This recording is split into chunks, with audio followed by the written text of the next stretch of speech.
Welcome back to a new video. In this video we have two topics. First, a question about left or right hand operated Geneva pattern lathes and a new acquisition to a lot of Watchmakers lathe collection I have made.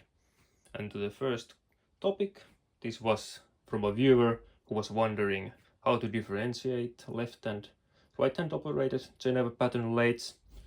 Here we have an example of a left hand lathe where the headstock is on the right compared to the crosslight and tailstock.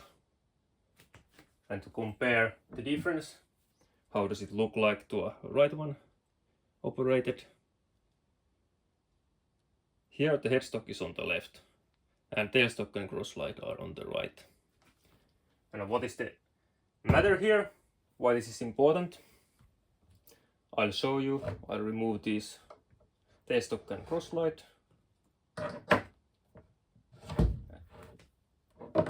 And I try to put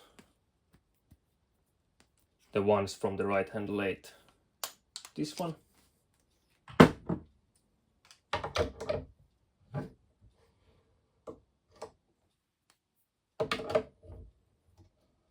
An important detail to know about Geneva pattern lathes is that on the front, the surface is round compared to the back. There is the flat surface which guides all these attachments to the place. And here we can clearly see the issue what we have.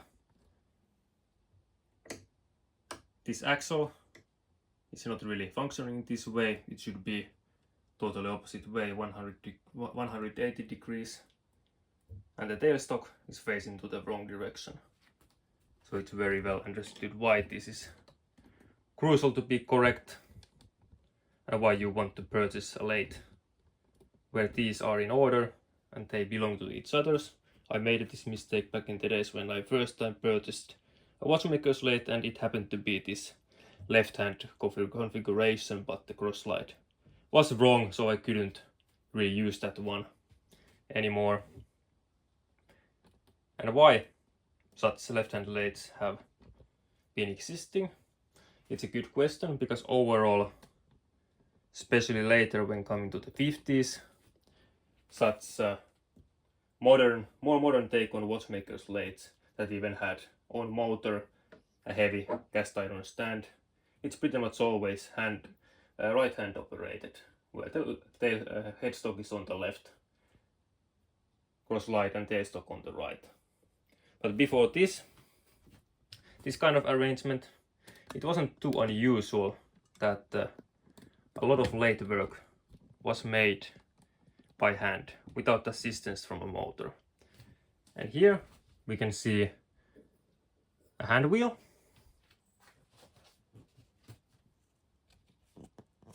Also shown in this catalog here. And there is also a right hand operated one and a left hand.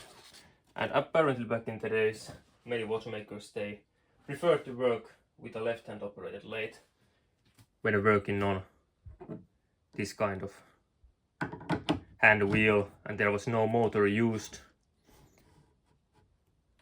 Left hand was turning the wheel and with the right hand one was doing the cutting work, not necessarily always with a resting tool and a hand graver, but also with the crosslight. And this was more preferable way how to work. And the headstock was actually facing to the face of the operator.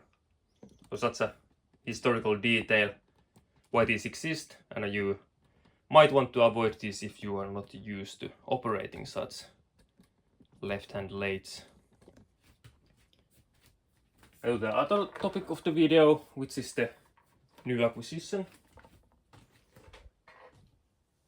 We already saw on this left-hand operated lathe that there was a motor and a transmission pulley. This transmission pulley is not one from Lorch, it's probably from Pulley, another German manufacturer. But I managed to find, after many years of following just the market, like how these are selling and what are the prices. One made by Lorch And this time the price was less than 150 and not much over 100 euros, so it was totally reasonably priced compared to other ones I have seen.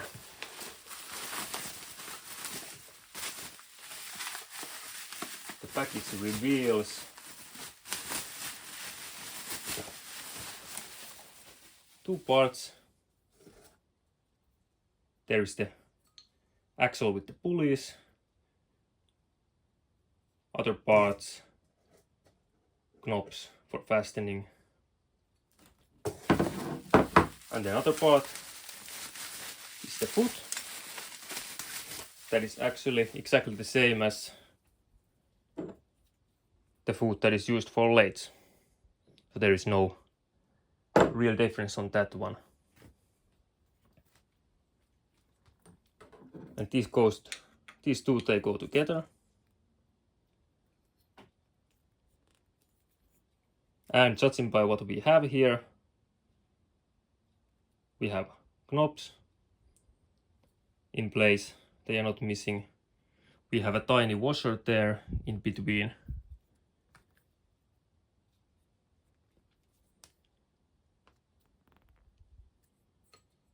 We have 3 pulleys, one big one here in the middle, and then these 3 ones that are to be aligned with the headstock of the lathe.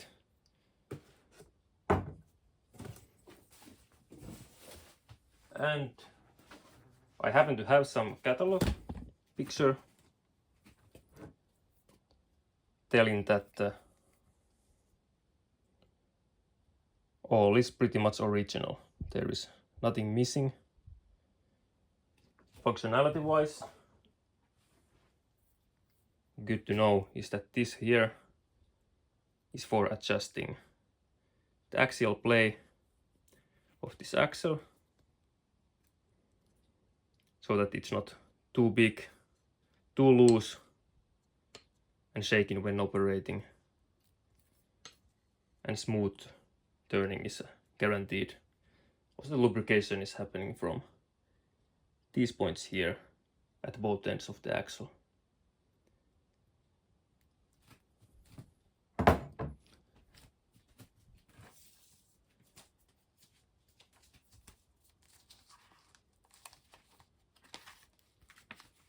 And other pictures, I have managed to find an example how this transmission pulley is used, as the transmission pulley has 2 functionalities.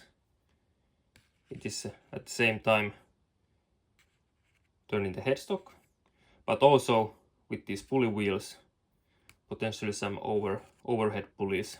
One can operate milling attachments, grinding attachments, some lapping tools. And this picture here is quite well illustrating the purpose.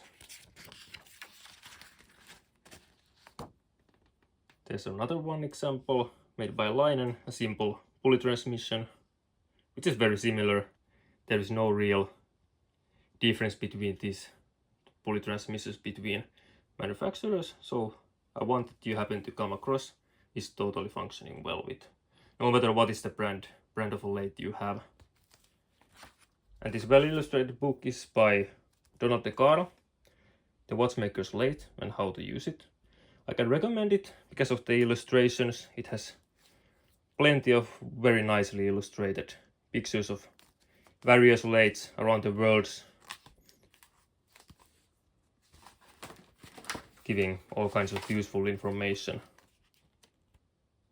for a person who wants to buy a lathe or wants to know a little bit better how to use it. Not necessarily going that much into detail how to use the lathe exactly, but can give you a good idea what parts are existing, what you can find on the market. But another one that is better suited to learn how to actually use the lathe, not that much of a marketing book for different brands, not so well illustrated, unfortunately. It's maybe such a little tiny flaw I find in this otherwise very well made book. The pictures happen to be black and white, no such colorful or well illustrated examples. And starting from page 95, one can have some information related to these transmission pulleys. How to make the setup, what to take into consideration, for example the alignment between these pulleys, the pulley that is in the headstock. For these two books, I highly recommend to acquire if you happen to come across them. This by Carle, the Watchmakers Lathe and how to use it is not even that expensive. It might have been available in Amazon under the name the Watchmakers Lathe or the Model Engineers Lathe. They're a little bit different and the price was nothing too bad. The one by Archie Perkins, the Model Watchmakers Lathe and how to use it, it's a little bit more expensive. It goes with the $100, and of course if you are living in Europe or elsewhere you need to pay taxes and such when it comes to you, so it's more pricier, but you're not gonna regret buying this marvelous book.